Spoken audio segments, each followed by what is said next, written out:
Pete, can you hear? Yeah? Check 1, 2.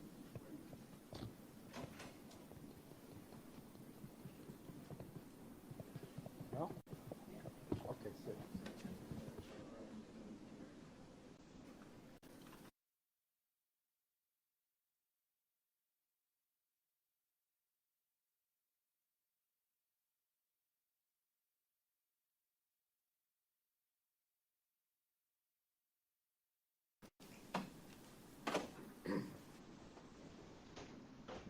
Good afternoon, everybody.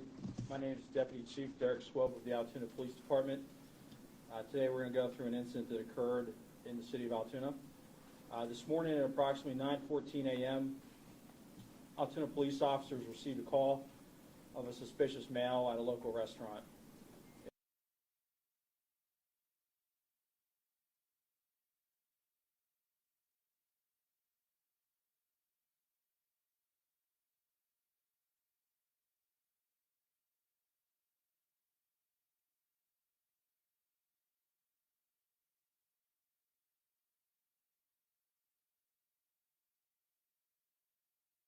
It was reported that the male matched the description of the United Healthcare murder in New York City. When officers arrived, they made contact with the male who had a face mask on. That male was asked to remove his face mask, and after a brief investigation, it was determined that the ID provided was in fact a fake ID, and he was subsequently arrested for a forgery charge. Once he was taken into custody for that forgery charge, he was transported to the Altoona Police Department. Once at the Altoona Police Department, that male was searched instant to arrest. It was discovered that he had a United States passport that identified him as Luigi Mangione. From there, continued search of his property. A firearm was located, and a suppressor was also located. There were also other items of evidentiary value that were located that would assist in this investigation. At this time, I'm going to turn it over to Governor Shapiro for some words.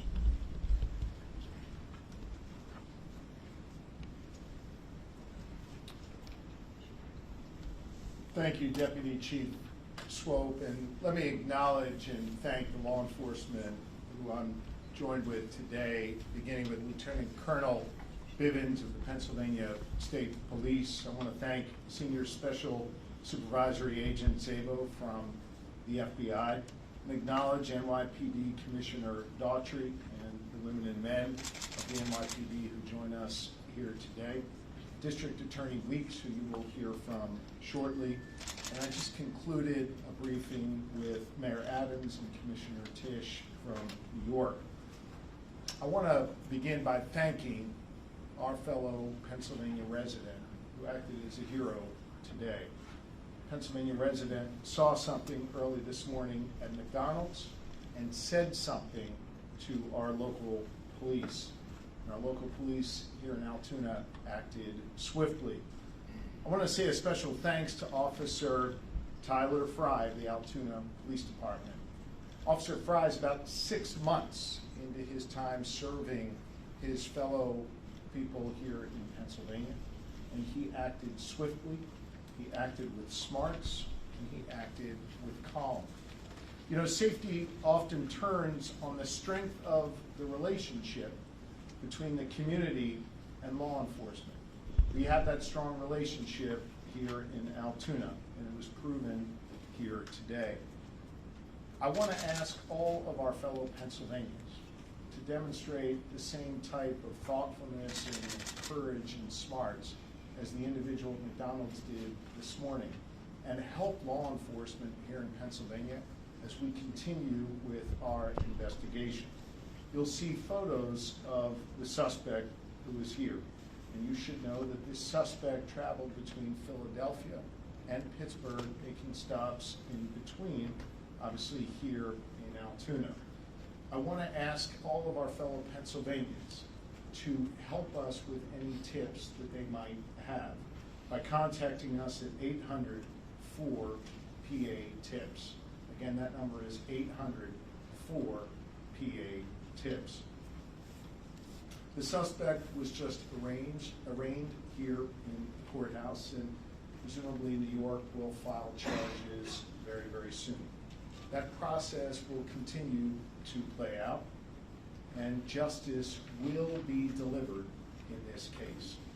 This case is hinged on attention. In fact, the attention in this case and the killing of Brian Thompson was helpful, no doubt, in allowing us to capture this killer, in alerting that individual at McDonald's this morning, and then having that individual contact police.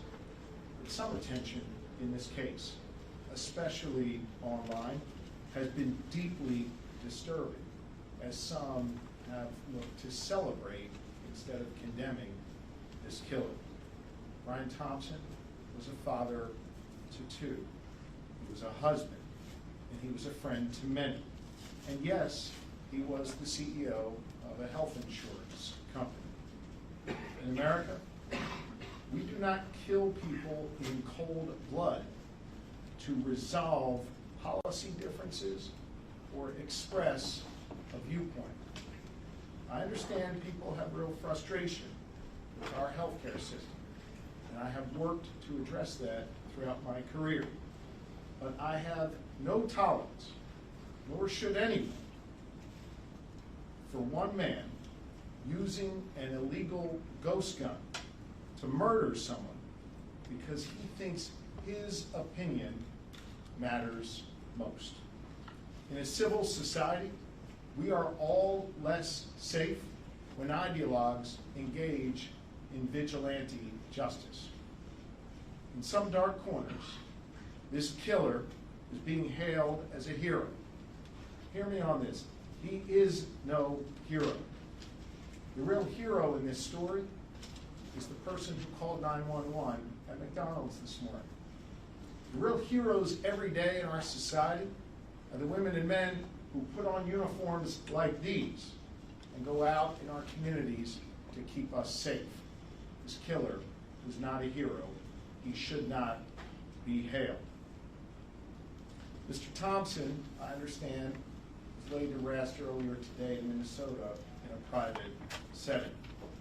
As the conversation continues about this case, let's be mindful not to dehumanize him and make him just an avatar of a system that is disliked by many. He was a father, he was a husband. He did not deserve to die like this on a sidewalk in New York City. I again want to thank all law enforcement present here this evening. Law enforcement works best when it works together. In this case, you have the New York Police Department working together with the Altoona Police Department, working together with our Pennsylvania State Police and our partners at the federal level as well. Everyone came together to solve this case and keep the public safe. I again want to ask my fellow Pennsylvanians, if you have any information regarding this suspect or his travels throughout Pennsylvania, please share those tips with us immediately. And with that, I want to thank District Attorney Weeks for his important work today and invite him to the microphone to say a few words. Thank you, Governor Shapiro. Good evening, everyone. I would echo the governor's sentiments. Law enforcement does work at its best when they work together. I'd also like to thank District Attorney Seidel. He and his staff came down from Manhattan District Attorney's office today in record time to assist us at the Altoona Police Department.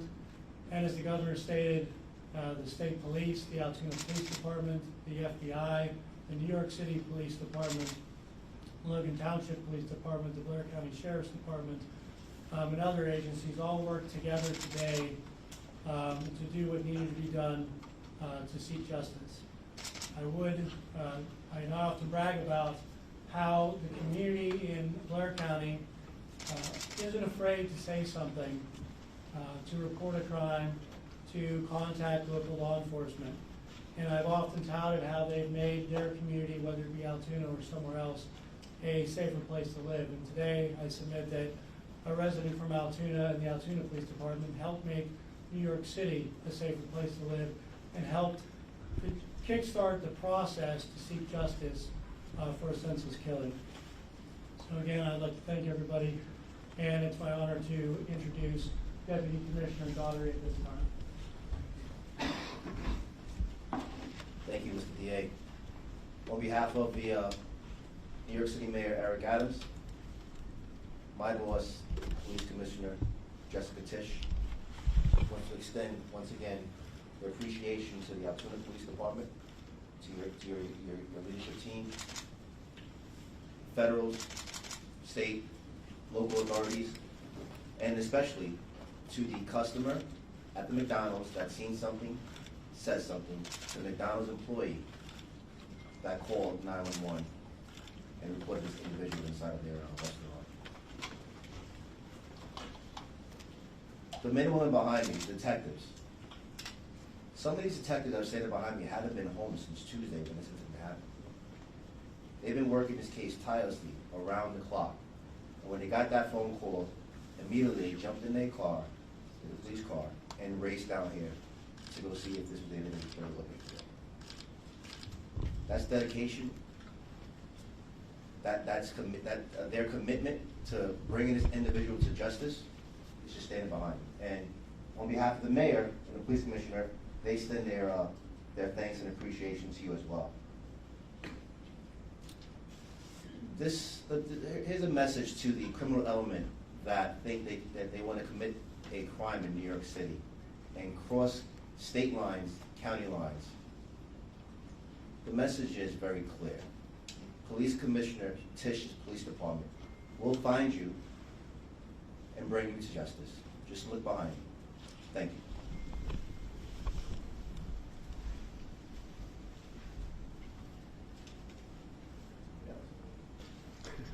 I think with that, we'd be happy to try and take a few questions. Governor, question, I guess maybe for the local law enforcement about the arrest specifically today. I don't know who that would be. For Altoona. I guess I'm curious if we could hear a little bit more about the dynamics, if you could step to the podium, sir. We could hear a little bit more about the dynamics inside that McDonald's. I know there was some detail in the affidavit about what happened when the individual was asked if he'd been to New York. Could you speak a little bit to his demeanor and how that played out? Sure. So it was a peaceful arrest, first and foremost. The officer quickly recognized the male as the suspect from the shooting.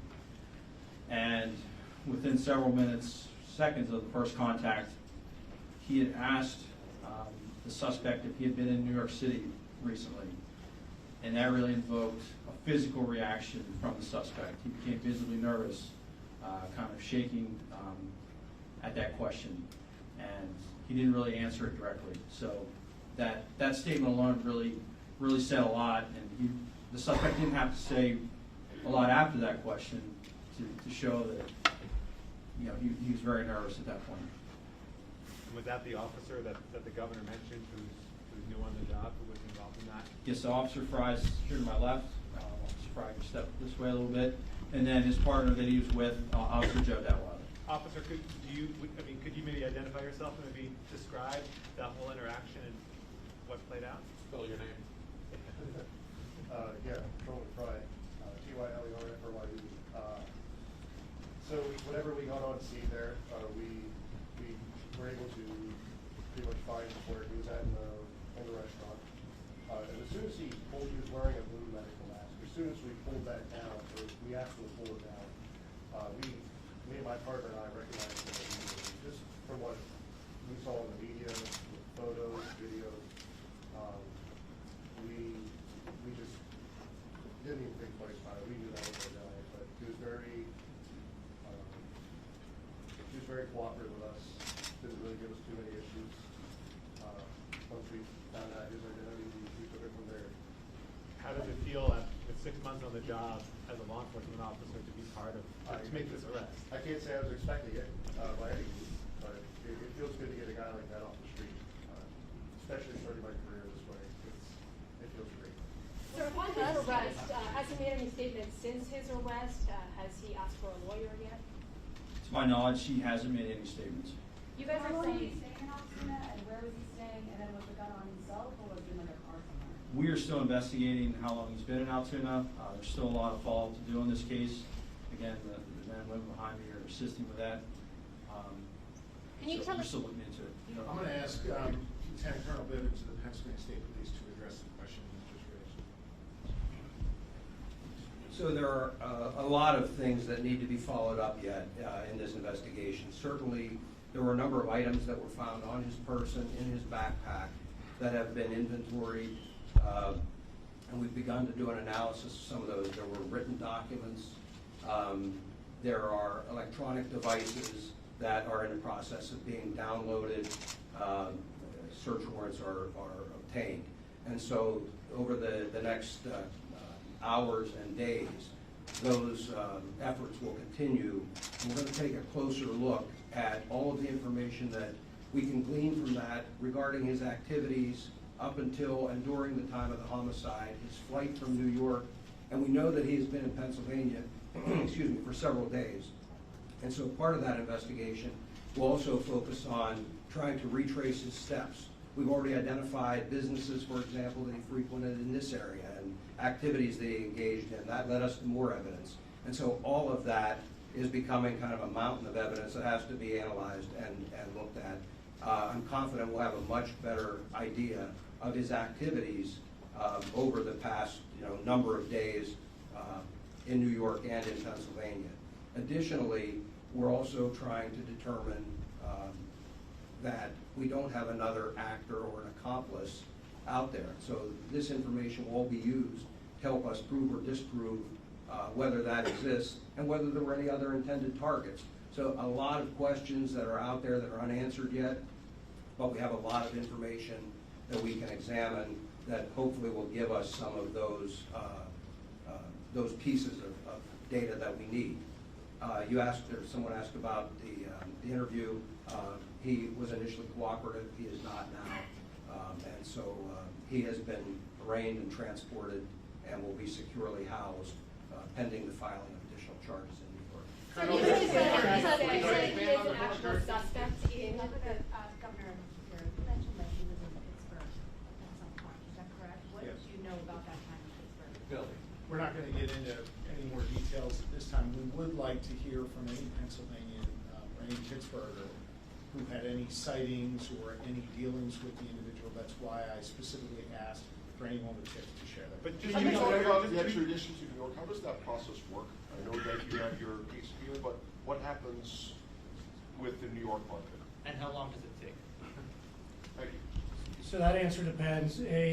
Once the charging documents are filed in the state of New York, we will file a fugitive justice complaint against the defendant. He'll be brought before a common pleas judge shortly thereafter, when the defendant will be presented with the option to waive his extradition or to contest his extradition. If he waives his extradition, we of course will make him available to the NYPD and the Manhattan District Attorney's Office as soon as we're able to arrange his transportation there. If he contests it, that process typically takes between 30 and 45 days to do the requisite paperwork, but we do that all the time in our office, and that's kind of a normal procedure. Any Was insight? there any indication of the backpack itself right now? The backpack itself, you had the one that was in New York. Do we know if that's the same one that he had the time of the shooting there, or is this backpack that he had here one that he may have acquired? And the findings inside, they're finding the silencer and cash, some foreign currency as well. Is that correct? I'll defer to someone else. I'm not going to speculate on any of the interpretation of the evidence. I'm going to rely on the officers doing the investigation to complete that and reach their conclusions. Can we say more about Any possible motives in this At case? this point, he is a suspect in the hit on the United CEO. Can we call him a suspect at this point? Obviously, he was arrested on other. Yes, as we confirmed at his preliminary arraignment, with the permission of District Attorney Seidel, we expect charges to be filed forthwith. And obviously, that I'm not going to speculate on that timing, but tonight or tomorrow or sometime in the very near future for homicide. Any other items you Sorry, say? sir, can I just ask? In terms of the officers investigating this case, can you say any more about a suspected possible motive? So at this point, we're not going to comment on that. I mentioned that there is a lot of information to go through. Certainly everything has been or will be shared with NYPD, but there is other information that really doesn't even pertain to that investigation. It, again, focuses more on his activities here in Pennsylvania and other travels. So all of that hopefully will shine more light on it. There is some information that gives us some insight into his thinking, but again, all part of the ongoing investigation. Way too early to Can you say discuss anything more about the document that was found, the handwritten document? As far as the NYPD, we're not going to be commenting on the investigation steps here. In the next couple of days, there'll be immediate availability at One Police Plaza, and Commissioner Tisch will update. Commissioner Tisch and the Chief of Detectives, Joe Caney, will update the media at One Police Plaza. But I will be happy to talk about that. The Commissioner Tisch and the New York City Mayor did FaceTime Officer Fry, and then thanked them for their service. So that was he got a pretty cool phone call from the mayor and our police commissioner. Do we know how he got to Pennsylvania? Was it through aircraft, train, bus? How did he arrive in Pennsylvania? Again, we do have a good idea of that, but all part of the ongoing investigation. But just to clarify, Governor, you had suggested, I think I heard you, I want to make sure I heard it right, that he, I guess he took a bus from the terminal at the George Washington Bridge to Philly, and then from there he was around the state and wound up here, or is that can you be any more specific about how you think this worked? Well, again, I'll jump in. It's all part of the ongoing investigation. So yes, we do have a good idea how he got from Philadelphia to Pittsburgh, but there are some gaps in time. And so before we start laying out a timeline of his travel, we really need to work through all of that. And so we know that at some point it is likely he was in a variety of locations across the state, to include Philadelphia, Pittsburgh, and points in between. And then Altoona, so Philadelphia, then Pittsburgh, and then he made his way back here to Altoona. Again, that will all be part of the, I mean, logically, he's caught here in Altoona, so logically he was in those locations first. But again, the timeline of all of that will be part of the ongoing. So how did you guys do evade detection for several days? Obviously, he was caught at McDonald's this morning. Guy's got to eat. For the past few days, he's been on the run for multiple days at this point. How did he manage to evade detection for so long? So I think, again, as part of the ongoing investigation, when we determine where he's been, where he's stayed, those kinds of things, we may be able to answer some of those questions. But right now, I will tell you that based on everything that we have seen, he was very careful with trying to stay low profile, avoid cameras, not all that successfully in some cases, but that was certainly the effort he was making. He took steps to try and avoid detection with some of the electronic devices and things as well. So again, all part of the investigation, but clearly, somebody that was very security conscious and trying to avoid. And to be clear, he has no criminal record, and this was a name that was not previously known to law enforcement?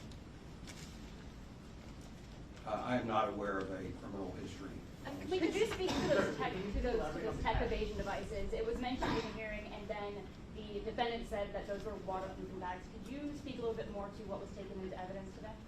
No, not at this point. Again, I've spoken generally about what's there, but at this point, everything remains under investigation, and we'll have much more information, and New York will certainly have information for you in the future. Can we just clarify, sir, sorry, can we just clarify something? Is there still a search for any other suspects other than the accomplice or potential accomplice? We're still going to canvass. We're still going to investigate. Like I said before, we're going to provide an update in a couple of days by the police commissioner and the chief of detectives back out in New York. I will say this though: if anybody out there that has any information that they think that will help this case, then please contact our tip line, which is 1-800-577-TIP. Remember, all calls are kept confidential. And can we just to clarify something? clarify, Can we the just clarify? customer spoke with the employee called 911. That is my understanding. Was it a customer that recognized the suspect first, told an employee, and the employee rang the police? Is that correct? Yes, my understanding, I was just confirming, but my understanding is the employee became suspicious thought they recognized and wanted someone to check it out Oh, first. because someone referred to a customer earlier, but there was. Yes, that's what I'm saying, I'm sorry, I said the customer recognized, notified the employee, and wanted someone to check it out. So it was a Which restaurant it was? Was it the one on Plain Rose? I'm not familiar with the address of that, it's a McDonald's. Yes. The suspect disputed the currency. Can you explain why there was a discrepancy or how much he was found to have? Again, we're not going to talk about what was found in the bag. We have accurately cataloged everything that was in there, and that is a matter for the future. DA Weeks, could you repeat what you said in court about that money? I certainly stand by all the comments I made at the preliminary arraignment, but I'm not going to comment any more on the evidence at this time. My comments at preliminary arraignment were in support of my argument for bail. Thank you. We probably have time for one or two more questions. Is he being held in a county or state facility? He will likely be taken to a state correctional institution later this evening. Can I just say specifically for Pennsylvania law enforcement, over the past few months, we've had the attempted assassination of former president, now president-elect. Now you've had this. What do you think about that? Violence can never be used to address political differences or to address a substantive difference or to try and prove some ideological point. That is not what we do in a civilized society. That was true in Butler. It was true in New York City. And it's true anywhere. That is not how you make progress in this country. The person, the suspect here, who shot at that CEO and killed that CEO is a coward, not a hero. And we need to make sure that in this country, we get back to having a civil discourse about our differences. And that is an important lesson coming out of Pennsylvania, and it is one that I think the rest of the nation needs to hear as well. On a law enforcement side, I will tell you that I am incredibly proud of the Pennsylvania State Police and local police in Butler and here in Altoona, who responded in a way that kept others safe and saved other lives. That was true at the fairgrounds in Butler, and it was true here today in Altoona. Had that local Pennsylvanian not spoken up, had that wonderful police officer who's been on this job for 6 months not acted calmly and swiftly, God knows what could have happened. So I think the lessons coming out of Pennsylvania are that violence is not a way to answer questions and address problems, and that we have